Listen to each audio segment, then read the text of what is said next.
ਅੱਜ ਦੇ ਵਿਚਾਰ ਆਰੰਭ ਕਰਨ ਤੋਂ ਪਹਿਲਾਂ ਜਿਵੇਂ ਆਪ ਜੀ ਨੂੰ ਪਤਾ ਹੀ ਹੋਏਗਾ ਕਿ 26 ਜਨਵਰੀ ਵਾਲੇ ਦਿਨ ਬਾਬਾ ਦੀਪ ਸਿੰਘ ਜੀ ਦਾ ਜਨਮ ਦਿਹਾੜਾ ਸੀ। ਸੋ ਥੋੜ੍ਹੀ ਜਿਹੀ ਵਿਚਾਰ ਉਹਦੇ ਸੰਬੰਧ ਵਿੱਚ ਤੁਹਾਡੇ ਨਾਲ ਕਰਨਾ ਚਾਹੁੰਦਾ ਹਾਂ। ਬਾਬਾ ਦੀਪ ਸਿੰਘ ਜੀ, ਉਹਨਾਂ ਦੇ ਪਿਤਾ ਜੀ ਦਾ ਨਾਮ ਭਾਈ ਭਗਤਾ ਜੀ ਸੀ ਅਤੇ ਉਹਨਾਂ ਦੀ ਮਾਤਾ ਜੀ ਦਾ ਨਾਮ ਜਿਉਣੀ ਜੀ ਸੀ। ਪਿੰਡ ਪਹੂਵਿੰਡ ਜਦੋਂ ਪਾਕਿਸਤਾਨ ਨਹੀਂ ਸੀ ਬਣਿਆ, ਉਦੋਂ ਇਹ ਪਿੰਡ ਲਾਹੌਰ ਜ਼ਿਲ੍ਹੇ ਵਿੱਚ ਪੈਂਦਾ ਸੀ। ਪਾਕਿਸਤਾਨ ਬਣਨ ਤੋਂ ਬਾਅਦ ਇਹ ਪਿੰਡ ਅੰਮ੍ਰਿਤਸਰ ਜ਼ਿਲ੍ਹੇ ਵਿੱਚ ਆ ਗਿਆ। ਸੋ ਇਸ ਪਿੰਡ ਵਿੱਚ 26 ਜਨਵਰੀ 1682 ਨੂੰ ਬਾਬਾ ਦੀਪ ਸਿੰਘ ਦਾ ਜਨਮ ਹੋਇਆ ਸੀ। ਇਤਿਹਾਸ ਵਿੱਚ ਲਿਖਿਆ ਹੈ ਕਿ ਬਾਬਾ ਜੀ ਆਪਣੇ ਮਾਤਾ ਪਿਤਾ ਦੇ ਨਾਲ ਤਕਰੀਬਨ 17 ਜਾਂ 18 ਸਾਲ ਦੀ ਉਮਰ ਵਿੱਚ ਸ੍ਰੀ ਅਨੰਦਪੁਰ ਸਾਹਿਬ ਗੁਰੂ ਗੋਬਿੰਦ ਸਿੰਘ ਸਾਹਿਬ ਜੀ ਦੇ ਦਰਸ਼ਨ ਕਰਨ ਆਏ ਸਨ।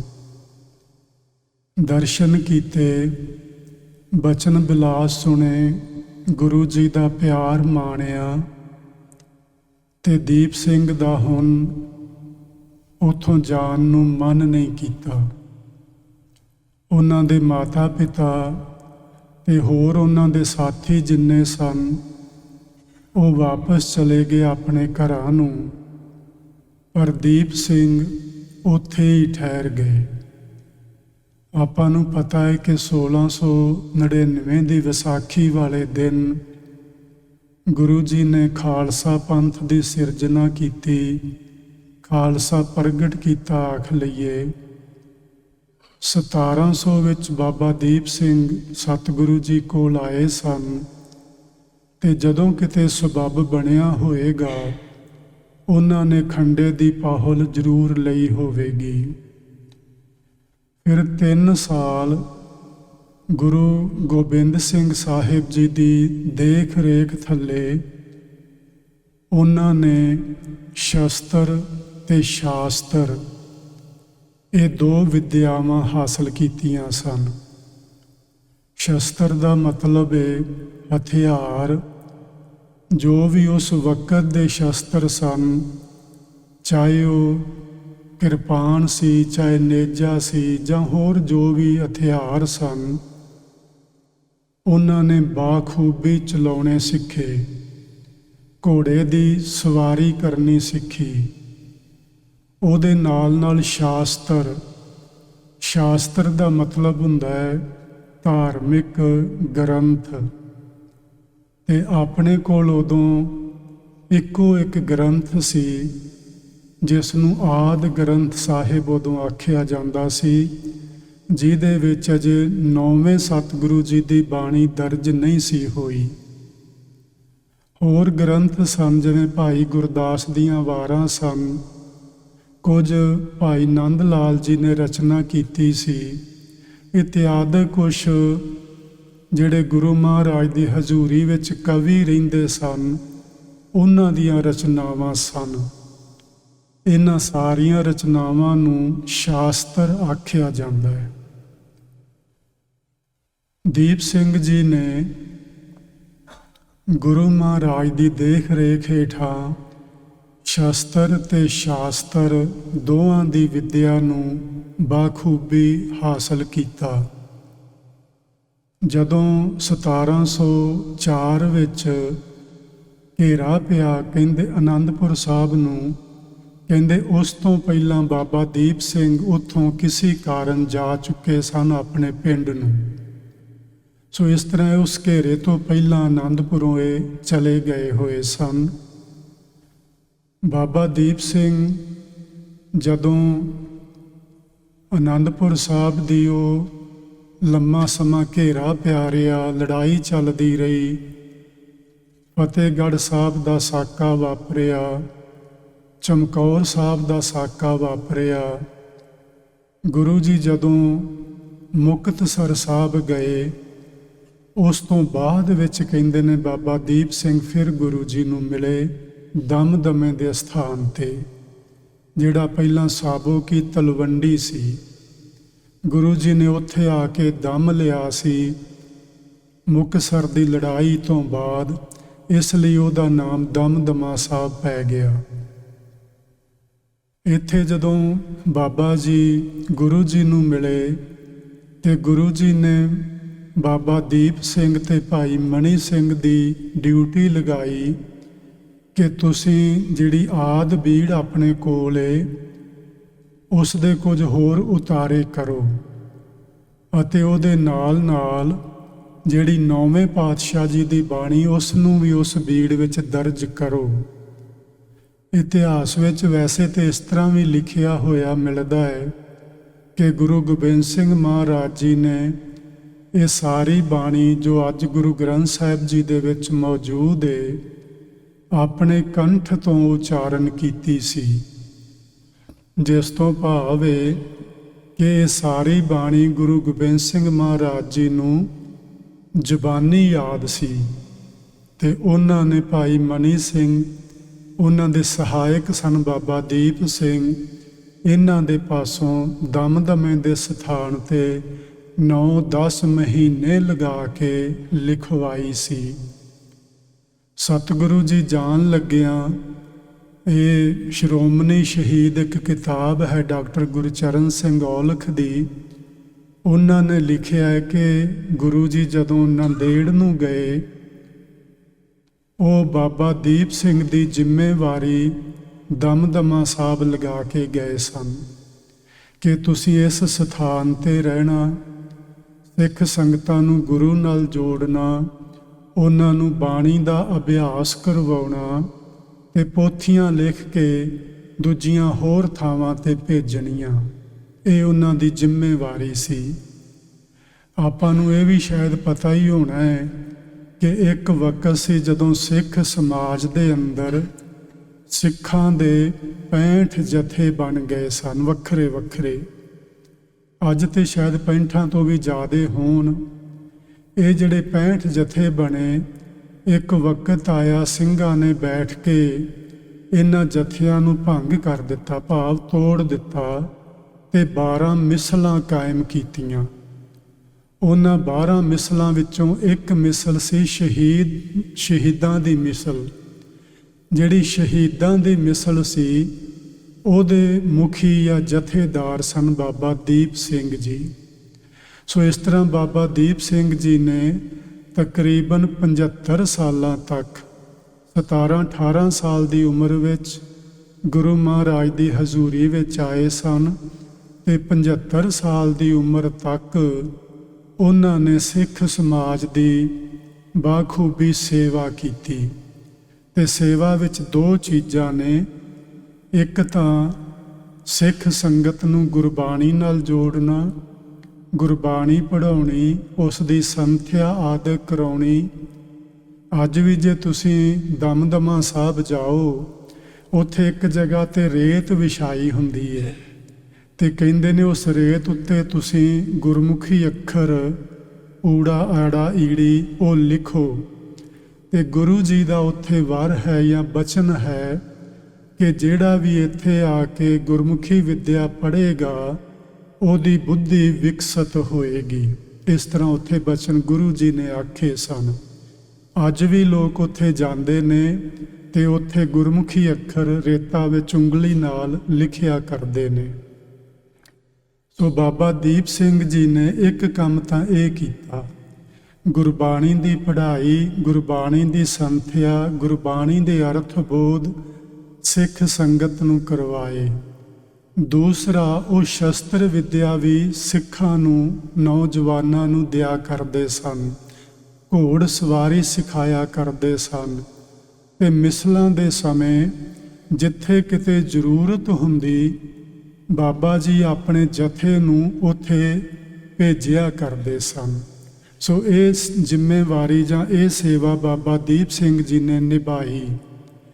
ਸਨ 1757 ਦੇ ਮਈ ਮਹੀਨੇ ਵਿੱਚ ਜਹਾਨ ਖਾਨ ਜਿਹੜਾ ਲਾਹੌਰ ਦਾ ਉਪ ਗਵਰਨਰ ਸੀ ਉਸ ਵਕਤ, ਉਸ ਨੇ ਅੰਮ੍ਰਿਤਸਰ 'ਤੇ ਹਮਲਾ ਕਰਕੇ ਰਾਮ ਰੌਣੀ ਦਾ ਕਿਲ੍ਹਾ ਉਸ ਨੂੰ ਢਾਹ ਸੁੱਟਿਆ ਸੀ। ਉਹਦਾ ਜਿਹੜਾ ਮਲਬਾ ਸੀ, ਉਸ ਮਲਬੇ ਨੂੰ ਚੁਕਾ ਕੇ ਸਾਰਾ ਅੰਮ੍ਰਿਤ ਸਰੋਵਰ ਵਿੱਚ ਪਵਾ ਦਿੱਤਾ ਤੇ ਅੰਮ੍ਰਿਤ ਸਰੋਵਰ ਉਹਨਾਂ ਨੇ ਪੂਰ ਦਿੱਤਾ, ਭਾਵ ਉਹ ਬੰਦ ਕਰ ਦਿੱਤਾ। ਇਹ ਗੱਲ ਮਈ ਮਹੀਨੇ ਦੀ ਏ। ਬਾਬਾ ਦੀਪ ਸਿੰਘ ਜੀ ਦੇ ਕੋਲ ਇਹ ਖਬਰ ਪਹੁੰਚੀ, ਉਦੋਂ ਨਵੰਬਰ ਦਾ ਮਹੀਨਾ ਸੀ, ਕਿ ਜਹਾਨ ਖਾਨ ਨੇ ਇਸ ਢੰਗ ਨਾਲ ਦਰਬਾਰ ਸਾਹਿਬ ਬੇਅਦਬੀ ਕੀਤੀ ਏ। ਉਸਨੇ ਰਾਮ ਰੌਣੀ ਦਾ ਕਿਲ੍ਹਾ ਵੀ ਤੋੜ ਸੁੱਟਿਆ ਹੈ ਤੇ ਸਰੋਵਰ ਪੂਰ ਦਿੱਤਾ ਹੈ। ਉੱਥੇ ਹੁਣ ਕੋਈ ਮਰਿਆਦਾ ਕਿਸੇ ਪ੍ਰਕਾਰ ਦੀ ਕੁਛ ਲਾਗੂ ਨਹੀਂ, ਕੋਈ ਪਾਠ, ਕੋਈ ਕੀਰਤਨ, ਕੁਝ ਨਹੀਂ ਹੁੰਦਾ। ਜਦੋਂ ਬਾਬਾ ਜੀ ਨੂੰ ਪਤਾ ਲੱਗਾ, ਉਹ ਆਪਣੇ ਜਥੇ ਸਹਿਤ ਤਲਵੰਡੀ ਤੋਂ ਚੱਲੇ ਤੇ ਦਰਬਾਰ ਸਾਹਿਬ ਉਹ ਪਹੁੰਚੇ ਸਨ। ਆਪਾਂ ਸਾਰਿਆਂ ਨੂੰ ਪਤਾ ਹੈ, ਆਪਾਂ ਇੱਕ ਕਹਾਣੀ ਸੁਣਦੇ ਹਾਂ ਕਿ ਜਹਾਨ ਖਾਨ ਤੇ ਬਾਬਾ ਦੀਪ ਸਿੰਘ ਦਾ ਇੱਕ ਸਾਂਝਾ ਵਾਰ ਦੋਨਾਂ ਦਾ ਹੋਇਆ। ਜਹਾਨ ਖਾਨ ਦਾ ਸਿਰ ਵੀ ਕੱਟਿਆ ਗਿਆ ਤੇ ਬਾਬਾ ਜੀ ਦਾ ਵੀ।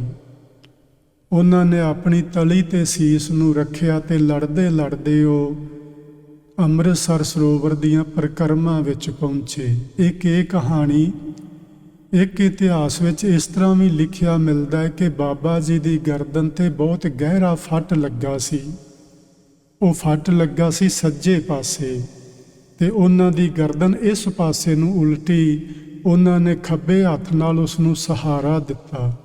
ਇਸ ਤਰ੍ਹਾਂ ਵੀ ਇਤਿਹਾਸ ਵਿੱਚ ਲਿਖਿਆ ਹੋਇਆ ਹੈ ਕਿ ਉਹ ਲੜਦੇ ਲੜਦੇ ਇਸ ਢੰਗ ਨਾਲ ਦਰਬਾਰ ਸਾਹਿਬ ਤੱਕ ਪਹੁੰਚੇ ਸਨ। ਸੋ ਇਹਨਾਂ ਦੋਨਾਂ ਵਿੱਚੋਂ ਜੋ ਵੀ ਸੱਤ ਹੈ ਉਹ ਹੀ ਸੱਤ ਹੈ। ਆਪਾਂ ਉਹਦੇ ਵਿੱਚ ਵਾਦ ਵਿਵਾਦ ਵਿੱਚ ਬਿਲਕੁਲ ਨਹੀਂ ਪੈਣਾ ਕਿ ਕੀ ਹੋਇਆ ਸੀ।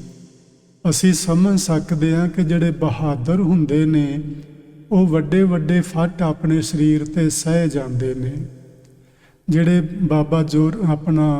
ਬਾਬਾ ਅਜੀਤ ਸਿੰਘ ਜੀ, ਬਾਬਾ ਜੁਝਾਰ ਸਿੰਘ ਜੀ, ਉਹਨਾਂ ਦੇ ਸਰੀਰਾਂ ਉੱਤੇ ਸੈਂਕੜਿਆਂ ਤੋਂ ਵੱਧ ਫੱਟ ਸਨ ਜਦੋਂ ਉਹ ਸ਼ਹੀਦ ਹੋਏ ਸਨ। ਸੋ ਅਸੀਂ ਇਹ ਤੇ ਗੱਲ ਸਮਝ ਸਕਦੇ ਹਾਂ ਕਿ ਪੁਰਾਣੇ ਸਮੇਂ ਵਿੱਚ ਇਹਨਾਂ ਯੋਧਿਆਂ ਦੀਆਂ ਖੁਰਾਕਾਂ ਵੀ ਚੰਗੀਆਂ ਸਨ ਤੇ ਉਹਨਾਂ ਦਾ ਸਾਡੇ ਨਾਲੋਂ ਮਨੋਬਲ ਵੀ ਵਧੇਰੇ ਸੀ। ਖੁਰਾਕ ਦੀ ਇੰਨੀ ਜ਼ਿਆਦਾ ਗੱਲ ਨਹੀਂ ਹੁੰਦੀ ਜਿੰਨੀ ਗੱਲ ਮਨੋਬਲ ਦੀ ਹੁੰਦੀ ਏ। ਅੱਜ ਸਾਡਾ ਮਨੋਬਲ ਢਹਿ ਚੁੱਕਾ ਹੈ। ਅਸੀਂ ਛੋਟੀ ਜੀ ਮੁਸੀਬਤ ਵੇਖ ਕੇ, ਛੋਟੀ ਜੀ ਮੁਸ਼ਕਲਾਤ ਵੇਖ ਕੇ ਅਸੀਂ ਡਰ ਜਾਂਦੇ ਹਾਂ ਤੇ ਅਸੀਂ ਪਿੱਛੇ ਹਟ ਜਾਂਦੇ ਹਾਂ। ਪਰ ਉਹ ਜਿਹੜੇ ਸਿੰਘ ਸੂਰਬੀਰ ਸਨ, ਉਹ ਵੱਡੀਆਂ ਵੱਡੀਆਂ ਮੁਸ਼ਕਲਾਤਾਂ ਦਾ ਸਾਹਮਣਾ ਡਟ ਕੇ ਕਰਦੇ ਸਨ। ਆਪਾਂ ਵੇਖਿਆ ਕਿ ਗੁਰੂ ਗੋਬਿੰਦ ਸਿੰਘ ਮਹਾਰਾਜ ਦੀ ਹਜ਼ੂਰੀ ਵਿੱਚ ਭਾਈ ਬਚਿੱਤਰ ਸਿੰਘ ਹਾਥੀ ਦਾ ਮੁਕਾਬਲਾ ਕਰਨ ਲਈ ਨਿਕਲ ਪਏ ਸਨ ਔਰ ਉਹਨਾਂ ਨੇ ਹਾਥੀ ਦਾ ਮੁਕਾਬਲਾ ਡਟ ਕੇ ਕੀਤਾ ਸੀ। ਹਾਥੀ ਚੀਕਾਂ ਮਾਰਦਾ ਪਿੱਛੇ ਦੌੜ ਗਿਆ ਸੀ। ਉਹਨਾਂ ਦਾ ਸੀ ਮਨੋਬਲ। ਜੇ ਅੱਜ ਸਾਡੇ ਵਰਗੇ ਬੰਦੇ ਨੂੰ ਕੋਈ ਆਖੇ ਕਿ ਹਾਥੀ ਦੇ ਸਾਹਮਣੇ ਜਾ ਡੰਡਾ ਲੈ ਕੇ, ਮੈਨੂੰ ਨਹੀਂ ਲੱਗਦਾ ਆਪਣੇ 'ਚੋਂ ਕੋਈ ਤਿਆਰ ਹੋਵੇਗਾ ਜਾਣ ਲਈ। ਕਿਉਂਕਿ ਸਾਡਾ ਮਨੋਬਲ ਡਿੱਗ ਚੁੱਕਾ ਹੈ। ਉਹਨਾਂ ਲੋਕਾਂ ਦਾ ਮਨੋਬਲ ਇੰਨਾ ਉੱਚਾ ਸੀ, ਉਹ ਕਦੇ ਨਹੀਂ ਸੀ ਸੋਚਦੇ ਕਿ ਮੈਦਾਨੇ ਜੰਗ ਵਿੱਚ ਮੈਂ ਲੜਨਾ ਹੈ। ਉਹ ਸੋਚਦੇ ਸੀ ਇਹ ਕਾਰਜ ਤੇ ਗੁਰੂ ਨੇ ਕਰਵਾਉਣਾ। ਸਾਡੇ ਵਿੱਚੋਂ ਗੁਰੂ ਦੀ ਹੋਂਦ ਨਿਕਲ ਚੁੱਕੀ ਏ। ਉਂਝ ਅਸੀਂ ਉੱਤੋਂ ਜ਼ੁਬਾਨੀ ਕਲਾਮੀ ਤੇ ਕਹਿੰਦੇ ਹੀ ਹਾਂ ਸਾਡੇ ਗੁਰੂ ਹਨ, ਗੁਰੂ ਨਾਨਕ ਸਾਹਿਬ, ਗੁਰੂ ਗੋਬਿੰਦ ਸਿੰਘ ਮਹਾਰਾਜ, ਪਰ ਇਹ ਕਹਿਣ ਦੀਆਂ ਹੀ ਗੱਲਾਂ ਨੇ ਜਿੱਥੋਂ ਤੱਕ ਮੈਨੂੰ ਸਮਝ ਆਈ ਏ। ਉਹ ਲੋਕ ਜਿਹੜੇ ਸਨ, ਉਹਨਾਂ ਦੇ ਅੰਦਰ ਗੁਰੂ ਦੇ ਨਾਲ ਬੜੀ ਨੇੜਤਾ ਸੀ। ਉਹ ਹਰ ਕੰਮ ਇਸ ਤਰ੍ਹਾਂ ਕਰਦੇ ਸਨ ਕਿ ਮੈਂ ਨਹੀਂ ਕਰਨਾ, ਨਾ ਮੇਰੇ ਤੋਂ ਹੋਣਾ ਹੈ, ਇਹ ਮੇਰੇ ਪਾਸੋਂ ਗੁਰੂ ਨੇ ਕਰਵਾ ਲੈਣਾ। ਇਸ ਤਰ੍ਹਾਂ ਦਾ ਉਹਨਾਂ ਦਾ ਮਨੋਬਲ ਚੜ੍ਹਦੀ ਕਲਾ ਵਾਲਾ ਸੀ ਤੇ ਉਹ ਮੈਦਾਨੇ ਜੰਗ ਵਿੱਚ ਜੂਝ ਜਾਂਦੇ ਸਨ। ਵੱਡੇ ਵੱਡੇ ਫੱਟ ਸਹਾਰ ਕੇ ਵੀ ਉਹ ਡਿੱਗਿਆ ਨਹੀਂ ਸਨ ਕਰਦੇ। ਸੋ ਇਸ ਤਰ੍ਹਾਂ ਬਾਬਾ ਦੀਪ ਸਿੰਘ 11 ਨਵੰਬਰ ਸੰਨ 1757 ਨੂੰ ਜਦੋਂ ਉਹਨਾਂ ਦੀ ਉਮਰ 75 ਵਰ੍ਹਿਆਂ ਦੀ ਸੀ, ਇਸ ਤਰ੍ਹਾਂ ਮੈਦਾਨੇ ਜੰਗ ਵਿੱਚ ਲੜਦੇ ਲੜਦੇ ਉਹ ਸ਼ਹੀਦ ਹੋਏ ਸਨ। ਭਾਵੇਂ ਅੱਜ ਉਹਨਾਂ ਦਾ ਜਨਮ ਦਿਨ ਅਸੀਂ ਮਨਾ ਰਹੇ ਹਾਂ ਜੋ ਕਿ 26 ਜਨਵਰੀ ਨੂੰ ਸੀ, ਫਿਰ ਵੀ ਉਹਨਾਂ ਦਾ ਜੀਵਨ, ਜਿੱਥੇ ਉਹ ਸ਼ਸਤਰ ਚਲਾਉਣਾ ਜਾਣਦੇ ਸਨ, ਜਿੱਥੇ ਉਹਨਾਂ ਕੋਲ ਸ਼ਾਸਤਰ ਵਿੱਦਿਆ ਪੂਰਨ ਤੌਰ 'ਤੇ ਸੀ, ਉੱਥੇ ਉਹ ਮੈਦਾਨੇ ਜੰਗ ਵਿੱਚ ਵੀ ਪਿੱਛੇ ਹਟਣਾ ਨਹੀਂ ਸਨ ਜਾਣਦੇ। ਉਹ ਕੇਵਲ ਕਦਮ ਆਪਣਾ ਅੱਗੇ ਹੀ ਰੱਖਣਾ ਜਾਣਦੇ ਸਨ ਔਰ ਉਹਨਾਂ ਨੇ ਕਦਮ ਐਸਾ ਅੱਗੇ ਰੱਖਿਆ ਕਿ ਦਰਬਾਰ ਸਾਹਿਬ ਦੇ ਅਦਬ ਨੂੰ ਉਹਨਾਂ ਦੀ ਸ਼ਹਾਦਤ ਨੇ ਮੁੜ ਬਹਾਲ ਕੀਤਾ। ਉਸ ਤੋਂ ਬਾਅਦ ਕਈ ਵਾਰੀ ਕਈ ਲੋਕਾਂ ਨੇ, ਕਈ ਜਰਵਾਣਿਆਂ ਨੇ ਦਰਬਾਰ ਸਾਹਿਬ ਦੀ ਬੇਅਦਬੀ ਕੀਤੀ, ਲੇਕਿਨ ਗੁਰਸਿੱਖਾਂ ਨੇ ਆਪਣਾ ਖੂਨ ਪਾ ਕੇ ਉਹਦੇ ਨਾਲ ਉਹਨਾਂ ਕਲੰਕਾਂ ਦੇ ਦਾਗਾਂ ਨੂੰ ਧੋਤਾ, ਯਾਨੀ ਉਹਨਾਂ ਨੇ ਮੁੜ ਦਰਬਾਰ ਸਾਹਿਬ ਦੇ ਅਦਬ ਨੂੰ ਬਹਾਲ ਕੀਤਾ। ਸੋ ਇੱਥੋਂ ਤੱਕ ਸੀ ਵਿਚਾਰ ਬਾਬਾ ਦੀਪ ਸਿੰਘ ਜੀ ਦੇ ਜਨਮ ਦਿਨ ਦੇ ਸੰਬੰਧ ਵਿੱਚ। ਕਿਉਂਕਿ ਜੇ ਤੁਸੀਂ ਵੀ ਪੜ੍ਹ ਕੇ ਵੇਖੋ, ਬਾਬਾ ਦੀਪ ਸਿੰਘ ਦੇ ਬਾਰੇ ਕੋਈ ਬਹੁਤ ਲੰਮਾ ਇਤਿਹਾਸ ਨਹੀਂ ਮਿਲਦਾ। ਮੈਂ 3-4 ਕਿਤਾਬਾਂ ਵਿੱਚੋਂ ਵੇਖਣ ਦੀ ਕੋਸ਼ਿਸ਼ ਕੀਤੀ, ਸਾਰੀਆਂ ਵਿੱਚ ਕਿਸੇ ਵਿੱਚ 1 ਪੇਜ, ਕਿਸੇ ਵਿੱਚ 1.5 ਪੰਨਾ, ਬਸ ਇੰਨਾ ਕੁ ਇਤਿਹਾਸ ਉਹਨਾਂ ਦਾ ਲਿਖਿਆ ਮਿਲਦਾ ਹੈ। ਲੇਕਿਨ ਬਾਬਾ ਦੀਪ ਸਿੰਘ ਦਾ ਇਤਿਹਾਸ ਜਿੰਨਾ ਗਾਇਆ ਗਿਆ ਢਾਡੀ ਵੀਰਾਂ ਦੇ ਦੁਆਰਾ, ਇੰਨਾ ਕਿਸੇ ਹੋਰ ਸ਼ਹੀਦ ਦਾ ਇਤਿਹਾਸ ਨਹੀਂ ਗਾਇਆ ਗਿਆ। ਉਹਨਾਂ ਦੇ ਜੀਵਨ ਇਤਿਹਾਸ ਉੱਤੇ, ਖਾਸ ਕਰਕੇ ਸ਼ਹਾਦਤ ਉੱਤੇ ਬਹੁਤ ਵਾਰਾਂ ਲਿਖੀਆਂ ਗਈਆਂ ਹਨ। ਓਨੀਆਂ ਵਾਰਾਂ ਕਿਸੇ ਹੋਰ ਸ਼ਹੀਦ ਦੇ ਜੀਵਨ ਜਾਂ ਸ਼ਹਾਦਤ ਉੱਤੇ ਨਹੀਂ ਲਿਖੀਆਂ ਗਈਆਂ। ਮੈਂ ਇਹ ਨਹੀਂ ਕਹਿ ਰਿਹਾ ਕਿ ਕੋਈ ਸ਼ਹਾਦਤ ਵੱਡੀ ਹੁੰਦੀ ਹੈ ਜਾਂ ਛੋਟੀ ਹੁੰਦੀ ਹੈ। ਸ਼ਹੀਦ ਸਾਰੇ ਬਰਾਬਰ ਹੁੰਦੇ ਨੇ, ਕੋਈ ਛੋਟਾ ਨਹੀਂ ਹੁੰਦਾ, ਕੋਈ ਵੱਡਾ ਨਹੀਂ ਹੁੰਦਾ, ਨਾ ਕੋਈ ਸ਼ਹਾਦਤ ਛੋਟੀ ਤੇ ਵੱਡੀ ਹੁੰਦੀ ਹੈ। ਲੇਕਿਨ ਮੈਂ ਗੱਲ ਕੀਤੀ ਹੈ ਕਿ ਸਿਰਫ ਜਿੰਨਾ ਜ਼ਿਆਦਾ ਸ਼ਹੀਦੀ ਦਾ ਇਤਿਹਾਸ ਬਾਬਾ ਦੀਪ ਸਿੰਘ ਦਾ ਢਾਡੀ ਵੀਰਾਂ ਵੱਲੋਂ ਗਾਵਿਆ ਗਿਆ ਹੈ, ਇੰਨਾ ਸ਼ਾਇਦ ਕਿਸੇ ਹੋਰ ਦਾ ਨਹੀਂ ਗਾਵਿਆ ਗਿਆ। ਸੋ ਆਓ ਹੁਣ ਅਸੀਂ ਆਪਣੀ ਅੱਜ ਦੀ ਵਿਚਾਰ ਜੋ ਆਪਾਂ ਗੁਰੂ ਨਾਨਕ ਸਾਹਿਬ ਜੀ ਦੇ ਜੀਵਨ ਸੰਬੰਧ ਵਿੱਚ ਕਰ ਰਹੇ ਹਾਂ, ਉਹਦੇ ਤੇ ਧਿਆਨ ਲੈ ਚੱਲੀਏ। ਗੁਰੂ ਨਾਨਕ ਦੇਵ ਮਹਾਰਾਜ ਹਿਮਾਲਿਆ ਪਰਬਤ ਦੀ ਬਹੁਤ ਉੱਚੀ ਚੋਟੀ ਤੇ ਗਏ ਹੋਏ ਨੇ। ਜਰਾ ਆਪਣੀ ਸੁਰਤ ਨੂੰ ਉੱਥੇ ਲੈ ਜਾਓ। ਹਿਮਾਲਿਆ ਪਰਬਤ ਹੋਵੇ, ਬਰਫ਼ ਪਈ ਹੋਵੇ, ਤੇ ਜਿਵੇਂ ਆਪਾਂ ਸਾਧ ਸੰਗਤ ਵਿੱਚ ਬੈਠੇ ਹਾਂ, ਇਸੇ ਤਰ੍ਹਾਂ ਸਿੱਧ ਲੋਕ ਬੈਠੇ ਹੋਣ, ਜੋਗੀ ਲੋਕ ਬੈਠੇ ਹੋਣ, ਤੇ ਉਹਨਾਂ ਦੇ ਇੱਕ ਪਾਸੇ ਭਾਈ ਮਰਦਾਨਾ ਜੀ ਤੇ ਗੁਰੂ ਨਾਨਕ ਸਾਹਿਬ ਬੈਠੇ ਹੋਣ। ਭਾਈ ਮਰਦਾਨਾ ਜੀ ਦੇ ਮੋਢੇ ਤੇ ਜਾਂ ਹੱਥਾਂ ਵਿੱਚ ਰਬਾਬ ਹੋਵੇ ਤੇ ਗੁਰੂ ਨਾਨਕ ਸਾਹਿਬ ਉਹਨਾਂ ਸਿੱਧਾਂ ਜੋਗੀਆਂ ਦੇ ਨਾਲ ਗੱਲਬਾਤ ਕਰ ਰਹੇ ਹੋਣ, ਵਿਚਾਰ ਵਟਾਂਦਰਾ ਕਰ ਰਹੇ ਹੋਣ। ਆਪਾਂ ਬਹੁਤ ਸਾਰੇ ਸਵਾਲ ਪੜ੍ਹੇ ਨੇ ਜੋ ਉੱਥੇ ਸਿੱਧਾਂ ਦੇ ਨਾਲ ਗੁਰੂ ਨਾਨਕ ਸਾਹਿਬ ਦੇ ਹੋਏ। ਅਖੀਰ ਵਿੱਚ ਜੋ ਗੁਰੂ ਨਾਨਕ ਸਾਹਿਬ ਨੇ ਉਹਨਾਂ ਨਾਲ ਬਚਨ ਕੀਤਾ ਸੀ, ਉਹ ਇਹ ਸੀ, ਕਰ ਵਿਚਾਰ ਮਨ ਦੇਖੋ ਨਾਨਕ, ਬਿਨ ਨਾਮੈ ਮੁਕਤ ਨਾ ਹੋਈ। ਐ ਸਿੱਧ ਜੋਗੀਓ, ਭਾਵੇਂ ਤੁਸੀਂ 10ਵੇਂ ਦੁਆਰ ਵਿੱਚ ਸੁਆਸਾਂ ਨੂੰ ਚੜ੍ਹਾ ਕੇ ਸੈਂਕੜੇ ਸਾਲ ਨਹੀਂ, ਹਜ਼ਾਰਾਂ ਸਾਲਾਂ ਦੀ ਲੰਮੀ ਉਮਰ ਕਰ ਲਵੋ, ਭਾਵੇਂ ਤੁਸੀਂ ਯੋਗ ਸਾਧਨਾਵਾਂ ਦੁਆਰਾ ਵੱਡੀਆਂ ਵੱਡੀਆਂ ਕਰਾਮਾਤਾਂ ਹਾਸਲ ਕਰ ਲਵੋ, ਤੁਸੀਂ ਪਾਣੀ ਤੇ ਚੱਲ ਸਕੋ, ਤੁਸੀਂ ਆਕਾਸ਼ ਵਿੱਚ ਉੱਡ ਸਕੋ, ਤੁਸੀਂ ਸਰੀਰ ਨੂੰ ਛੋਟਾ ਵੱਡਾ ਕਰ ਸਕੋ, ਤੁਸੀਂ ਗੁਪਤ ਜਾਂ ਪ੍ਰਗਟ ਹੋ ਸਕੋ, ਇਹ ਮੰਨਣ ਵਾਲੀਆਂ ਗੱਲਾਂ ਨੇ ਕਿ ਤੁਸੀਂ ਇਹ ਸਾਰੀਆਂ ਕਰਾਮਾਤਾਂ ਇਹਨਾਂ ਰਿੱਧੀਆਂ ਸਿੱਧੀਆਂ ਦੇ ਬਲ ਬੋਤੇ ਤੇ ਹਾਸਲ ਕਰ ਸਕਦੇ ਹੋ। ਲੇਕਿਨ ਆਪਣੇ ਮਨ ਵਿੱਚ ਵਿਚਾਰ ਕਰਕੇ ਵੇਖੋ। ਇਹ ਵਿਚਾਰ ਜੀ ਆਪਾਂ ਵੀ ਕਰਕੇ ਵੇਖਣੀ ਹੈ, ਕੱਲੀ ਸਿੱਧਾਂ ਜੋਗੀਆਂ ਨੂੰ ਇਹ ਗੱਲ ਨਹੀਂ ਆਖੀ। ਬਿਨ ਨਾਮੈ ਮੁਕਤ ਨਾ ਹੋਈ। ਪਰਮਾਤਮਾ ਦੇ ਨਾਮ ਤੋਂ ਬਿਨਾ ਸਾਡਾ ਜੀਵਨ ਸਫਲ ਨਹੀਂ ਹੋ ਸਕਦਾ। ਅਸੀਂ ਵਿਕਾਰਾਂ ਤੋਂ ਬੰਦ ਖਲਾਸੀ ਨਹੀਂ ਹਾਸਲ ਕਰ ਸਕਦੇ। ਅਸੀਂ ਜਨਮ ਤੇ ਮਰਨ ਦੇ ਗੇੜ ਵਿੱਚੋਂ ਨਹੀਂ ਨਿਕਲ ਸਕਦੇ। ਪਰਮੇਸ਼ਵਰ ਦੇ ਨਾਮ ਜਪ ਤੋਂ, ਸਿਮਰਨ ਧਿਆਨ ਤੋਂ ਬਿਨਾ।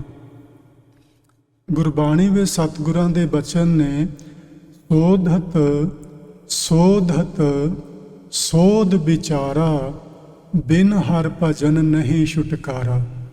ਪਰਮਾਤਮਾ ਦੇ ਭਜਨ ਤੋਂ ਬਿਨਾ ਇਸ ਜੀਵ ਦਾ ਛੁਟਕਾਰਾ ਨਹੀਂ ਹੋ ਸਕਦਾ। ਇਹ ਗੱਲ ਸੋਧ ਸੋਧ ਕੇ, ਵਿਚਾਰ ਵਿਚਾਰ ਕੇ ਗੁਰੂ ਸਾਹਿਬ ਜੀ ਨੇ ਆਖੀ ਏ। ਸੋ ਜਿੱਥੇ ਸਿੱਧਾਂ ਜੋਗੀਆਂ ਨੂੰ ਸਤਿਗੁਰੂ ਜੀ ਨੇ ਆਖਿਆ ਕਿ ਪਰਮੇਸ਼ਵਰ ਦੇ ਨਾਮ ਤੋਂ ਬਿਨਾ ਤੁਹਾਡਾ ਜੀਵਨ ਸਫਲ ਜੀਵਨ ਨਹੀਂ ਬਣ ਸਕਦਾ, ਉੱਥੇ ਸਾਨੂੰ ਵੀ ਉਹਨਾਂ ਨੇ ਇਹੋ ਹੀ ਗੱਲ ਆਖੀ ਏ। ਜਿਵੇਂ ਸਿੱਧ ਜੋਗੀ ਹੋਰ ਕਰਮ ਕਰਦੇ ਸਨ, ਉਸੇ ਤਰ੍ਹਾਂ ਆਪਾਂ ਸਿੱਖ ਲੋਕ ਵੀ ਹੋਰ ਕਰਮ ਬਹੁਤ ਕਰਦੇ ਹਾਂ। ਕਰੋ ਜੀ ਸਦਕੇ ਕਰੋ, ਬੜੀ ਖੁਸ਼ੀ ਨਾਲ ਕਰੋ, ਜਮ ਕਰੋ। ਪਰ ਗੁਰੂ ਨਾਨਕ ਸਾਹਿਬ ਦਾ ਆਹ ਬਚਨ ਅੱਜ ਪੱਲੇ ਬੰਨ੍ਹ ਕੇ ਲੈ ਜਾਇਆ ਜੇ, ਉਹਨਾਂ ਕਰਮ ਕਾਂਡਾਂ ਦੇ ਨਾਲ ਸਾਡਾ ਜੀਵਨ ਸਫਲ ਜੀਵਨ ਨਹੀਂ ਹੋਣਾ। ਸਾਡਾ ਜੀਵਨ ਜੇ ਸਫਲ ਹੋਣਾ ਹੈ, ਜੇ ਅਸੀਂ ਵਿਕਾਰਾਂ ਤੋਂ ਬੰਦ ਖਲਾਸੀ ਕਰਵਾਣੀ ਹੈ, ਜੇ ਅਸੀਂ ਜਮਾਂ ਦੀ ਫਾਹੀ ਤੋਂ ਬਚਣਾ ਹੈ, ਤੇ ਇਹ ਕਰਮ ਬਿਨ ਨਾਮੈ ਮੁਕਤ ਨਾ ਹੋਈ। ਪਰਮੇਸ਼ਵਰ ਦੇ ਨਾਮ ਤੋਂ ਬਿਨਾ ਮੁਕਤੀ ਸੰਭਵ ਨਹੀਂ। ਇਸ ਲਈ ਆਪਾਂ ਸਭਨਾਂ ਨੂੰ ਚਾਹੀਦਾ ਕਿ ਆਪਾਂ ਨਾਮ ਵਧੇਰੇ ਜਪਿਆ ਕਰੀਏ। ਗੁਰੂ ਨਾਨਕ ਸਾਹਿਬ ਇੱਥੋਂ ਹੁਣ ਹਿਮਾਲਿਆ ਦੀ ਉਸ ਉੱਚੀ ਚੋਟੀ ਤੋਂ ਉਹਨਾਂ ਸਿੱਧਾਂ ਜੋਗੀਆਂ ਨੂੰ ਸਤ ਕਰਤਾਰ ਕਹਿ ਕੇ, ਤੁਹਾਨੂੰ ਕਰਤਾਰ ਚੇਤੇ ਆਵੇ ਕਹਿ ਕੇ ਉੱਥੋਂ ਥੱਲੇ ਉਤਰੇ ਸਨ। ਥੱਲੇ ਉਤਰੇ, ਥੱਲੇ ਨੇਪਾਲ ਹੈ ਹਿਮਾਲਿਆ ਦੀਆਂ ਜੜ੍ਹਾਂ ਵਿੱਚ। ਉੱਥੇ ਉਹ ਕਾਠਮੰਡੂ ਗਏ ਸਨ, ਜਿਹਨੂੰ ਇਤਿਹਾਸ ਵਿੱਚ ਖੱਟਮੰਡੂ ਲਿਖਿਆ ਹੋਇਆ ਹੈ। ਉੱਥੇ ਇੱਕ ਪਸ਼ੂਪਤੀ ਮੰਦਿਰ ਹੈ। ਉਸ ਮੰਦਿਰ ਦੇ ਬਾਹਰ ਗੁਰੂ ਨਾਨਕ ਸਾਹਿਬ ਜਾ ਕੇ ਬੈਠੇ ਸਨ। ਭਾਈ ਮਰਦਾਨਾ ਜੀ ਨੂੰ ਆਖਿਆ ਰਬਾਬ ਛੇੜੋ। ਉਹਨਾਂ ਨੇ ਰਬਾਬ ਸ਼ੁਰੂ ਕੀਤੀ। ਸਤਿਗੁਰੂ ਜੀ ਨੇ ਸ਼ਬਦ ਗਾਵਿਆ ਤੇ ਬਹੁਤ ਸਾਰੇ ਉੱਥੋਂ ਦੇ ਜਿਹੜੇ ਗੁਸਾਈ ਲੋਕ ਸਨ ਜਾਂ ਧਾਰਮਿਕ ਆਗੂ ਕਹਿ ਲਈਏ, ਉਸ ਮੰਦਿਰ ਦੇ, ਉਹ ਚਰਚਾ ਕਰਨ ਵਾਸਤੇ ਗੁਰੂ ਨਾਨਕ ਸਾਹਿਬ ਦੇ ਕੋਲ ਆਏ। ਗੁਰੂ ਨਾਨਕ ਸਾਹਿਬ ਨੇ ਉਹਨਾਂ ਨੂੰ ਪੁੱਛਿਆ ਸੀ ਕਿ ਤੁਸੀਂ ਕਿਸ ਦੀ ਉਪਾਸਨਾ ਕਰਦੇ ਹੋ, ਕਿਸ ਦੀ ਪੂਜਾ ਕਰਦੇ ਹੋ। ਤੇ ਉਹਨਾਂ ਨੇ ਜੋ ਮੰਦਿਰ ਦੇ ਅੰਦਰ ਪਸ਼ੂਪਤੀ ਦੀ ਇੱਕ ਮੂਰਤੀ ਪੱਥਰ ਦੀ ਬਣਾ ਕੇ ਸਥਾਪਿਤ ਕੀਤੀ ਹੋਈ ਸੀ, ਉਹਨਾਂ ਨੇ ਦੱਸਿਆ ਸੀ ਇਸ ਦੀ ਪੂਜਾ ਕਰਦੇ ਹਾਂ। ਗੁਰੂ ਜੀ ਨੇ ਉਹਨਾਂ ਨੂੰ ਬੜੇ ਪਿਆਰ ਨਾਲ ਸਮਝਾਇਆ ਸੀ ਕਿ ਪੱਥਰ ਦੀ ਪੂਜਾ ਕੀਤਿਆਂ ਇਨਸਾਨ ਕਦੀ ਭਵ ਸਾਗਰ ਤੋਂ ਪਾਰ ਨਹੀਂ ਲੰਘ ਸਕਦਾ। ਇਹ ਬਚਨ ਉਹਨਾਂ ਨੂੰ ਸਮਝਾਏ ਸਨ। ਉਸ ਵਕਤ ਦਾ ਜਿਹੜਾ ਉੱਥੇ ਕਾਠਮੰਡੂ ਦਾ ਜਾਂ ਨੇਪਾਲ ਦਾ ਰਾਜਾ ਸੀ, ਉਹਦਾ ਨਾਂ ਸੀ ਰਣਬੀਰ ਸਿੰਘ। ਉਹ ਗੁਰੂ ਮਹਾਰਾਜ ਦੀ ਸੰਗਤ ਵਿੱਚ ਆਉਣ ਲੱਗ ਪਿਆ ਤੇ ਗੁਰੂ ਦਾ ਉਹ ਸਿੱਖ ਬਣਿਆ। ਉਦੋਂ ਕੋਈ ਖੰਡੇ ਬਾਟੇ ਦੀ ਪੌਲ ਨਹੀਂ ਸੀ ਛਕਾਈ ਜਾਂਦੀ। ਗੁਰੂ ਦਾ ਬਚਨ ਮੰਨ ਕੇ ਹੀ ਸਿੱਖ ਬਣੀਦਾ ਸੀ। ਤੇ ਗੁਰੂ ਨਾਨਕ ਸਾਹਿਬ ਦਾ ਬਚਨ ਕੁਝ ਹੋਰ ਨਹੀਂ ਸੀ ਹੁੰਦਾ, ਬੜਾ ਸਾਦਾ ਸੀ। ਧਰਮ ਦੀ ਕਿਰਤ ਕਰੋ, ਨਾਮ ਜਪੋ ਤੇ ਆਏ ਗਏ ਲੋੜਵੰਦ ਦੀ ਸਹਾਇਤਾ ਕਰੋ। ਅੰਮ੍ਰਿਤ ਵੇਲਾ ਸੰਭਾਲੋ, ਕੇਸਾ ਧਾਰੀ ਹੋਵੋ। ਇਹ ਕੁਝ ਬਚਨ ਗੁਰੂ ਨਾਨਕ ਸਾਹਿਬ ਦੇ ਹੁੰਦੇ ਸਨ। ਜਿਹੜਾ ਆਦਮੀ ਇਹਨਾਂ ਬਚਨਾਂ ਨੂੰ ਮੰਨ ਲੈਂਦਾ, ਉਹ ਗੁਰੂ ਨਾਨਕ ਸਾਹਿਬ ਦਾ ਸਿੱਖ ਹੋ ਜਾਂਦਾ। ਆਪਾਂ ਕਈ ਵਾਰੀ ਵਿਚਾਰ ਕਰ ਲੈਂਦੇ ਹੁੰਦੇ ਆ ਕਿ ਗੁਰੂ ਗ੍ਰੰਥ ਸਾਹਿਬ ਜੀ ਦੀ ਬਾਣੀ ਦੇ ਮੁਤਾਬਕ ਗੁਰੂ ਸਾਹਿਬ ਨੇ ਕੋਈ ਵੱਖਰਾ ਧਰਮ ਨਹੀਂ ਸੀ ਚਲਾਇਆ। ਪਰ ਅੱਜ ਦੇ ਸਮੇਂ ਜਾਂ ਚੱਲ ਰਹੇ ਸਮੇਂ ਵਿੱਚ ਸਿੱਖ ਧਰਮ ਦੀ ਆਪਣੀ ਇੱਕ ਹੋਂਦ, ਆਪਣਾ ਇੱਕ ਸਥਾਨ ਹੈ।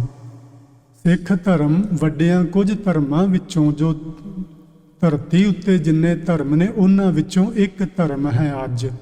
ਜੇ ਅਸੀਂ ਅੱਜ ਆਖੀਏ ਕਿ ਸਿੱਖ ਧਰਮ ਦੀ ਹੋਂਦ ਨਹੀਂ, ਅਸੀਂ ਗਲਤ ਹੋਵਾਂਗੇ।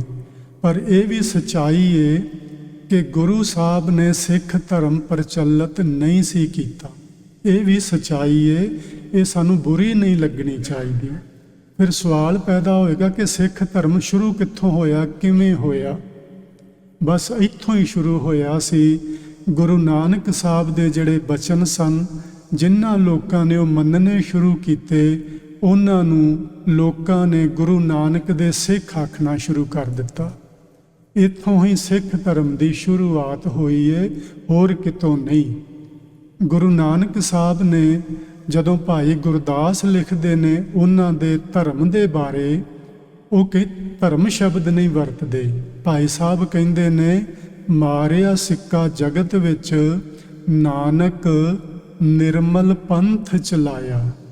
ਗੁਰੂ ਸਾਹਿਬ ਨੇ ਨਿਰਾਲਾ ਪੰਥ, ਪੰਥ ਮੈਨੇ ਜੀ ਹੁੰਦਾ ਰਸਤਾ, ਭਵ ਸਾਗਰ ਨੂੰ ਪਾਰ ਕਰਨ ਦਾ ਇੱਕ ਬੜਾ ਸੋਹਣਾ ਨਿਰਾਲਾ ਰਸਤਾ ਸ਼ੁਰੂ ਕੀਤਾ। ਲੋਕਾਂ ਨੂੰ ਕਰਮ ਕਾਂਡਾਂ ਵਿੱਚੋਂ ਕੱਢਿਆ, ਲੋਕਾਂ ਨੂੰ ਪੱਥਰ ਪੂਜਾ ਤੋਂ ਵਰਜਿਆ, ਲੋਕਾਂ ਨੂੰ ਜਿਹੜੀਆਂ ਉਹ ਬਲੀਆਂ ਦਿੰਦੇ ਸਨ। ਆਪਾਂ ਸਮਝ ਆਏ ਹਾਂ ਪਿੱਛੇ ਜਦੋਂ ਗੁਰੂ ਨਾਨਕ ਸਾਹਿਬ ਨੇ ਦੂਜੀ ਉਦਾਸੀ ਸ਼ੁਰੂ ਕੀਤੀ ਤੇ ਉਹ ਛੇਤੀ ਨਾਲ ਇੱਕ ਥਾਂ ਤੇ ਪਹੁੰਚੇ ਸਨ ਜਿੱਥੇ ਪਸ਼ੂਆਂ ਦੀਆਂ ਹੀ ਨਹੀਂ ਸਗੋਂ ਮਨੁੱਖਤਾ ਦੀ ਬਲੀ ਵੀ ਦਿੱਤੀ ਜਾਂਦੀ ਸੀ। ਗੁਰੂ ਜੀ ਨੇ ਉਹਨਾਂ ਨੂੰ ਵਰਜਿਆ ਸੀ। ਸੋ ਗੁਰੂ ਸਾਹਿਬ ਨੇ ਆਖਿਆ ਕਿ ਇਹਨਾਂ ਕਰਮ ਕਾਂਡਾਂ ਦੇ ਨਾਲ ਤੁਸੀਂ ਭਵ ਸਾਗਰ ਨੂੰ ਪਾਰ ਨਹੀਂ ਕਰ ਸਕੋਗੇ।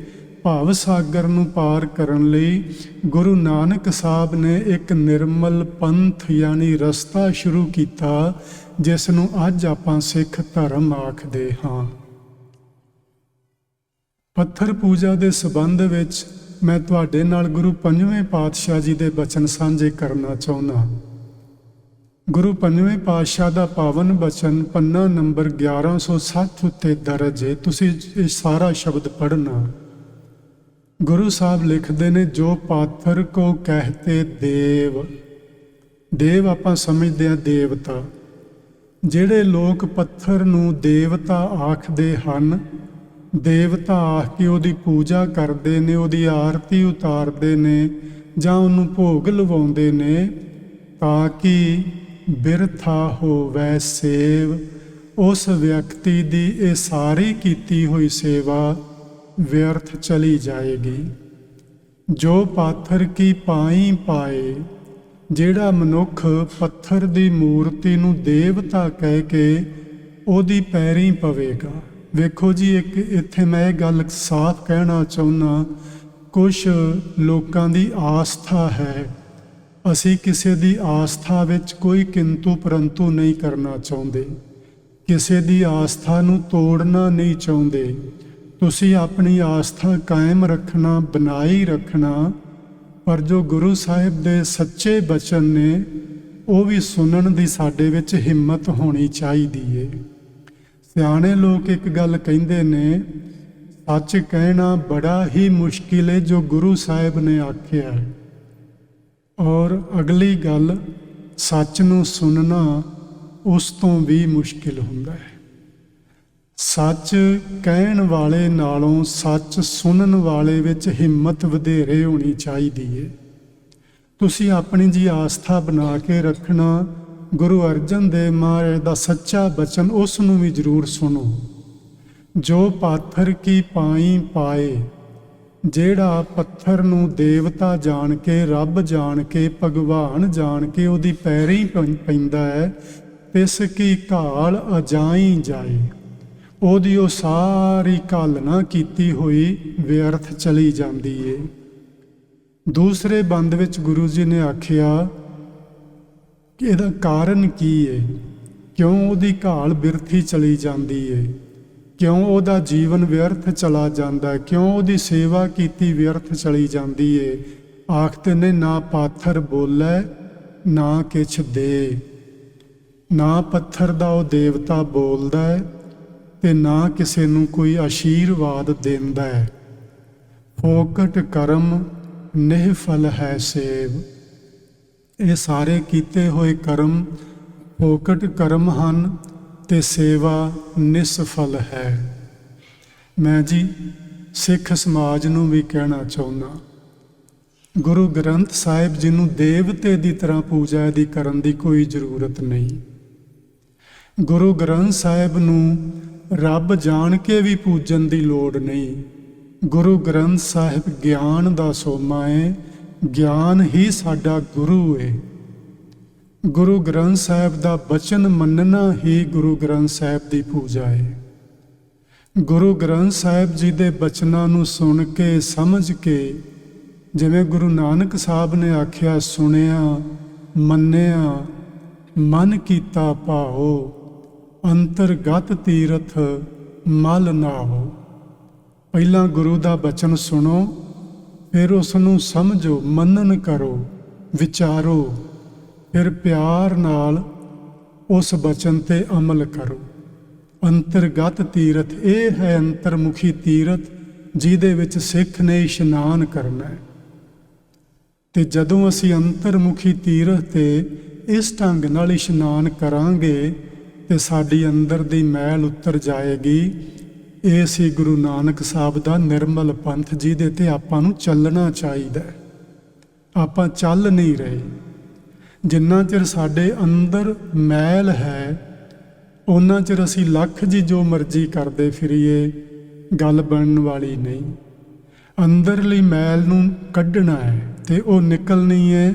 ਸੁਣਿਆ, ਫਿਰ ਮੰਨਿਆ, ਫਿਰ ਮਨ ਕੀਤਾ ਭਾਉ। ਭਾਉ ਮੈਨੇ ਪਿਆਰ ਨਾਲ ਗੁਰੂ ਨਾਨਕ ਸਾਹਿਬ ਦੇ ਬਚਨਾਂ ਨੂੰ ਜੀਵਨ ਵਿੱਚ ਅਪਣਾ ਲੈਣ ਨਾਲ ਸਾਡੇ ਅੰਦਰ ਦੀ ਮੈਲ ਉਤਰ ਜਾਏਗੀ ਤੇ ਅਸੀਂ ਨਿਰਮਲ ਪੰਥ ਦੇ ਪਾਂਧੀ ਬਣ ਜਾਵਾਂਗੇ। ਫਿਰ ਅਸੀਂ ਸੰਸਾਰ ਸਾਗਰ ਤੋਂ ਪਾਰ ਹੋ ਸਕਦੇ ਹਾਂ। ਸੋ ਇਹ ਬਚਨ ਸਨ ਪੰਜਵੇਂ ਪਾਤਸ਼ਾਹ ਮਹਾਰਾਜ ਜੀ ਦੇ। ਸਤਿਗੁਰੂ ਜੀ ਨੇਪਾਲ ਤੋਂ, ਇੱਥੋਂ ਕਾਠਮੰਡੂ ਤੋਂ, ਸਿੱਕਮ ਤੋਂ ਹੁੰਦੇ ਹੋਏ ਅਲਲਾ ਚੀਨ ਪਹੁੰਚੇ ਸਨ। ਪ੍ਰੋਫੈਸਰ ਪ੍ਰਿੰਸੀਪਲ ਸਤਬੀਰ ਸਿੰਘ ਹੋਰਾਂ ਨੇ ਲਿਖਿਆ ਜੀ ਇਹ ਬਚਨ। ਉਹ ਕਹਿੰਦੇ ਨੇ ਜਿਹੜਾ ਇਹ ਅਲਲਾ ਚੀਨ ਸ਼ਹਿਰ ਹੈ, ਇਹ ਚੀਨ ਦਾ ਇੱਕ ਸਥਾਨ ਹੈ। ਉਸ ਵਕਤ ਇਹਨੂੰ ਅਲਲਾ ਚੀਨ ਕਹਿੰਦੇ ਸਨ। ਇੱਥੇ ਚੀਨੀਆਂ ਦਾ ਇੱਕ ਬਹੁਤ ਵੱਡਾ ਮੇਲਾ ਲੱਗਿਆ ਕਰਦਾ ਸੀ। ਗੁਰੂ ਨਾਨਕ ਸਾਹਿਬ ਹੋ ਸਕਦਾ ਉਸ ਮੇਲੇ ਤੇ ਹੀ ਪਹੁੰਚੇ ਹੋਣ, ਕਿਉਂਕਿ ਗੁਰੂ ਨਾਨਕ ਸਾਹਿਬ ਹਮੇਸ਼ਾ ਉੱਥੇ ਪਹੁੰਚਦੇ ਸਨ ਜਿੱਥੇ ਬਹੁਤ ਸਾਰੇ ਲੋਕਾਂ ਦਾ ਇਕੱਠ ਹੋਇਆ ਹੋਵੇ, ਕਿਉਂਕਿ ਉਹਨਾਂ ਨੇ ਆਪਣੀ ਉਹ ਨਿਰਮਲ ਪੰਥ ਵਾਲੀ ਗੱਲ ਲੋਕਾਂ ਦੇ ਸਾਹਮਣੇ ਰੱਖਣੀ ਹੁੰਦੀ ਸੀ। ਇਸ ਲਈ ਉਹ ਇਹੋ ਜਿਹੀਆਂ ਥਾਵਾਂ ਤੇ 10 ਵਲ ਪਾ ਕੇ ਵੀ ਪਹੁੰਚਿਆ ਕਰਦੇ ਸਨ। ਗੁਰੂ ਨਾਨਕ ਸਾਹਿਬ ਭਾਵੇਂ ਇਤਿਹਾਸ ਇਸ ਦਾ ਨਹੀਂ ਮਿਲਦਾ, ਪਰ ਉਹ ਇਸ ਅਲਲਾ ਚੀਨ ਤੱਕ ਪਹੁੰਚੇ। ਚੀਨ ਦੀਆਂ ਹੱਦਾਂ ਨੂੰ ਛੋਹ ਕੇ ਫਿਰ ਉਹ ਅੱਗੇ ਤਿੱਬਤ ਵਾਲੇ ਪਾਸੇ ਨੂੰ ਤੁਰੇ ਸਨ। ਜਦੋਂ ਉਹ ਤਿੱਬਤ ਦੀਆਂ ਇਹਨਾਂ ਪਹਾੜੀਆਂ ਤੋਂ ਅੱਗੇ ਲੰਘ ਰਹੇ ਸਨ, ਜਦੋਂ ਸਵੇਰੇ ਸੂਰਜ ਨਿਕਲਦਾ ਤੇ ਜਦੋਂ ਸ਼ਾਮ ਨੂੰ ਸੂਰਜ ਛਿਪਦਾ, ਉਹਦੀਆਂ ਬੜੀਆਂ ਸੁਨਹਿਰੀ ਕਿਰਨਾਂ ਇਹਨਾਂ ਬਰਫੀਲੇ ਪਹਾੜਾਂ ਦੀਆਂ ਚੋਟੀਆਂ ਉੱਤੇ ਪਿਆ ਕਰਦੀਆਂ ਤੇ ਉਹ ਪਹਾੜ ਇਸ ਤਰ੍ਹਾਂ ਲੱਗਿਆ ਕਰਦਾ ਜਿਵੇਂ ਸੋਨੇ ਦੇ ਹੋਣ। ਇਸ ਲਈ ਇਹਨਾਂ ਨੂੰ ਸੁਨਹਿਰੀ ਪਹਾੜੀਆਂ ਲਿਖਿਆ ਹੋਇਆ ਹੈ। ਜਦੋਂ ਗੁਰੂ ਨਾਨਕ ਸਾਹਿਬ ਅੱਗੇ ਅੱਗੇ ਤੁਰੇ ਜਾਂਦੇ, ਜਿੱਥੇ ਜਿੱਥੇ ਉਹਨਾਂ ਦੇ ਚਰਨ ਪੈਂਦੇ, ਭਾਈ ਮਰਦਾਨਾ ਉਹਨਾਂ ਦੇ ਚਰਨਾਂ ਦਾ ਆਸਰਾ ਲੈ ਕੇ ਉਹਨਾਂ ਦੇ ਪਿੱਛੇ ਪਿੱਛੇ ਤੁਰਿਆ ਜਾਂਦਾ। ਜਿਵੇਂ ਆਪਾਂ ਛੋਟੀ ਅਵਸਥਾ ਵਿੱਚ ਸਾਨੂੰ ਸਾਡੇ ਉਸਤਾਦ ਲੋਕ ਫੱਟੀਆਂ ਉੱਤੇ ਪੂਰਨੇ ਪਾ ਦਿੰਦੇ ਤੇ ਆਪਾਂ ਉਹਨਾਂ ਪੂਰਨਿਆਂ ਦੇ ਉੱਤੇ ਉੱਤੇ ਕਲਮ ਨਾਲ ਲਿਖਿਆ ਕਰਦੇ ਸਾਂ। ਇਸੇ ਤਰ੍ਹਾਂ ਭਾਈ ਮਰਦਾਨਾ ਗੁਰੂ ਨਾਨਕ ਸਾਹਿਬ ਦੇ ਉਹਨਾਂ ਚਰਨ ਕਮਲਾਂ ਦੇ ਜਿਹੜੇ ਨਿਸ਼ਾਨ ਪੈਂਦੇ, ਉਹਨਾਂ ਨਿਸ਼ਾਨਾਂ ਦੇ ਉੱਤੇ ਉੱਤੇ ਤੁਰੇ ਜਾਇਆ ਕਰਦੇ। ਇੱਕ ਥਾਂ ਤੇ ਪਹੁੰਚ ਕੇ ਭਾਈ ਮਰਦਾਨਾ ਜੀ ਆਖਦੇ ਨੇ, ਸਤਿਗੁਰੂ ਜੀ ਤੁਹਾਡੇ ਨਾਲ ਇੱਕ ਬਚਨ ਕਰਨਾ ਚਾਹੁੰਦਾ। ਗੁਰੂ ਜੀ ਆਖਣ ਲੱਗੇ, ਦੱਸ ਭਾਈ ਮਰਦਾਨਾ ਕੀ ਬਚਨ ਕਰਨਾ ਚਾਹੁੰਦਾ ਹੈ? ਗੁਰੂ ਜੀ ਬਚਨ ਇਹ ਆ ਕਿ ਆਪਾਂ ਇਹਨਾਂ ਸੁਨਹਿਰੀ ਪਹਾੜੀਆਂ ਦੇ ਉੱਤੋਂ ਜਦੋਂ ਲੰਘਨੇ ਆ ਤੇ ਮੈਨੂੰ ਇਸ ਤਰ੍ਹਾਂ ਲੱਗਦਾ ਹੈ ਕਿ ਅਸੀਂ ਸੋਨੇ ਨੂੰ ਲਤਾੜ ਕੇ ਅੱਗੇ ਜਾ ਰਹੇ ਹਾਂ, ਭਾਵ ਅਸੀਂ ਸੋਨੇ ਦੇ ਉੱਤੇ ਤੁਰੇ ਜਾ ਰਹੇ ਹਾਂ। ਤੇ ਗੁਰੂ ਨਾਨਕ ਸਾਹਿਬ ਨੇ ਜਿਹੜਾ ਬਚਨ ਆਖਿਆ ਸੀ, ਸਾਡੇ ਸਾਰਿਆਂ ਲਈ ਬੜਾ ਹੀ ਉਹ ਕਮਾਲ ਦਾ ਬਚਨ ਹੈ। ਗੁਰੂ ਜੀ ਨੇ ਆਖਿਆ, ਮਰਦਾਨਿਆਂ, ਜਦੋਂ ਕਿਸੇ ਮਨੁੱਖ ਦੀ ਸੁਰਤ ਉੱਚੀ ਉੱਠ ਜਾਏ, ਜਦੋਂ ਕਿਸੇ ਮਨੁੱਖ ਦੀ ਸੁਰਤ ਪਰਮਾਤਮਾ ਦੇ ਨਾਮ ਨਾਲ ਜੁੜ ਜਾਏ, ਉਹ ਉੱਚੀ ਉੱਠੀ ਹੋਈ ਸੁਰਤ, ਤੇ ਜਿਸ ਮਨੁੱਖ ਦੀ ਸੁਰਤ ਉੱਚੀ ਉੱਠੀ ਏ, ਇਹ ਸਮੁੱਚੀ ਧਰਤੀ ਦੀ ਮਾਇਆ ਉਹਦੇ ਚਰਨਾਂ ਦੇ ਹੇਠਾਂ ਆ ਜਾਂਦੀ ਏ। ਆਪਾਂ ਜੀ ਇੱਕ ਵਾਰੀ ਇਹ ਬਚਨ ਪੜ੍ਹਿਆ ਸੀ ਕਿ ਜੇ ਸੂਰਜ ਵੱਲ ਨੂੰ ਮੂੰਹ ਕਰਕੇ ਤੁਰੀਏ ਤੇ ਪਰਛਾਵਾਂ ਪਿੱਛੇ ਪਿੱਛੇ ਤੁਰਿਆ ਆਉਂਦਾ ਹੈ, ਤੇ ਜੇ ਸੂਰਜ ਵੱਲ ਨੂੰ ਪਿੱਠ ਕਰਕੇ ਤੁਰੀਏ ਤੇ ਪਰਛਾਵਾਂ ਅੱਗੇ ਅੱਗੇ ਦੌੜਦਾ ਹੈ। ਸੂਰਜ ਹੈ ਪਰਮਾਤਮਾ, ਪਰਛਾਵਾਂ ਹੈ ਮਾਇਆ। ਜੇ ਪਰਮਾਤਮਾ ਵੱਲ ਨੂੰ ਮੁੱਖ ਕਰਕੇ ਤੁਰਾਂਗੇ, ਮਾਇਆ ਪਿੱਛੇ ਆਵੇਗੀ। ਪਰਮਾਤਮਾ ਵੱਲ ਪਿੱਠ ਕਰਕੇ ਤੁਰਾਂਗੇ, ਮਾਇਆ ਅੱਗੇ ਅੱਗੇ ਦੌੜੇਗੀ, ਸਾਡੇ ਹੱਥ ਨਹੀਂ ਆਵੇਗੀ। ਭਾਈ ਮਰਦਾਨਾ, ਜਦੋਂ ਅਸੀਂ ਆਪਣੀ ਸੁਰਤ ਰੱਬ ਨਾਲ ਜੋੜ ਲੈਂਦੇ ਹਾਂ, ਫਿਰ ਇਹ ਸਮੁੱਚੀ ਮਾਇਆ ਪੈਰਾਂ ਵਿੱਚ ਆ ਜਾਂਦੀ ਏ, ਤੇ ਇਹਦੇ 'ਚ ਕੋਈ ਸ਼ੱਕ ਨਹੀਂ, ਤੂੰ ਸੋਨੇ ਨੂੰ ਲਤਾੜ ਕੇ ਹੀ ਅੱਗੇ ਲੰਘਦਾ ਜਾ ਰਿਹਾ ਹੈ। ਸੋ ਜੀ, ਇੱਥੋਂ ਆਪਾਂ ਵਿਚਾਰ ਅਗਲੇ ਐਤਵਾਰ ਪ੍ਰਾਰੰਭ ਕਰਾਂਗੇ। ਸਤਿਗੁਰੂ ਜੀ ਦੀ ਇਤਿਹਾਸਕ ਵਿਚਾਰ ਨੂੰ ਆਪ ਜੀ ਨੇ ਬੜੇ ਪਿਆਰ ਨਾਲ ਸੁਣਿਆ। ਆਪ ਸਾਰੀ ਸੰਗਤ ਦਾ ਧੰਨਵਾਦ ਕਰਦਾ ਹਾਂ। ਮੇਰੇ ਪਾਸੋਂ ਇਤਿਹਾਸਕ ਜਾਂ ਗੁਰਬਾਣੀ ਦੀ ਵਿਚਾਰ ਕਰਦਿਆਂ ਕੋਈ ਗਲਤੀ ਹੋਈ ਹੋਵੇ, ਖਿਮਾ ਕਰਨਾ ਜੀ। ਪਿਆਰ ਨਾਲ ਆਖੋ, ਵਾਹਿਗੁਰੂ ਜੀ ਕਾ ਖਾਲਸਾ, ਵਾਹਿਗੁਰੂ ਜੀ ਕੀ ਫਤਿਹ।